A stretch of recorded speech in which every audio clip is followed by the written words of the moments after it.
साम्राज्य न्यूज, सामान्यांचा असामान्य आवाज।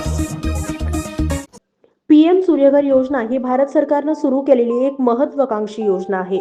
या अंतर्गत देशभरातील 1 कोटी कुटुंबांना दरमहा 300 युनिट पर्यंत मोफत वीज पुरवठा करण्याचे उद्दिष्ट आहे।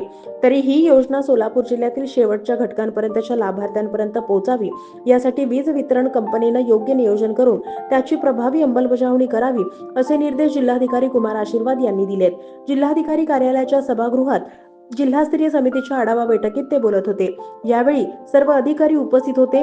जिल्हाधिकारी आशीर्वाद म्हणाले, पीएम सूर्यघर योजना अंतर्गत महावितरणच्या पोर्टलवर अनेक अर्ज प्राप्त झाले असून या अर्जांना महावितरणने मंजुरी दिली आहे। सोलारचं सुद्धा काम पूर्ण झालंय। उर्वरित रूफटॉप सोलरचं काम खरं तर मार्गी लावावं आणि अनेक लाभार्थ्यांपर्यंत पोहोचवण्यासाठी वीज वितरण कंपनीने मोठ्या प्रमाणात प्रबोधन करावं।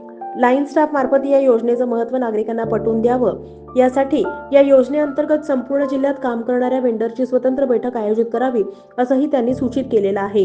याचबरोबर एक स्वतंत्र बैठक या योजनेच्या अनुषंगाने घेऊन या योजनेअंतर्गतची प्रकरणं विहित पद्धतीने त्वरित मंजूर करण्याचे निर्देश जिल्हाधिकाऱ्यांनी दिले आहेत। प्रारंभी वीज वितरण कंपनीचे अधीक्षक अभियंता सुनील माने यांनी पीएम सूर्यघर योजना जिल्ह्यात कशा पद्धतीने राबवली जाते याविषयी माहिती दिली। पीएम सूर्यघर योजनेविषयी पंतप्रधान नरेंद्र मोदी यांनी 13 फेब्रुवारी 2024 रोजी याची घोषणा केली आहे। आतापर्यंत अनेकांनी याचा लाभही घेतला आहे। योजनेचा शेवटच्या घटकापर्यंत प्रचार करण्यासाठी सगळ्यांनी महत्त्वपूर्ण ते सहकार्य करावं असं आवाहन सुद्धा करण्यात आलेलं आहे।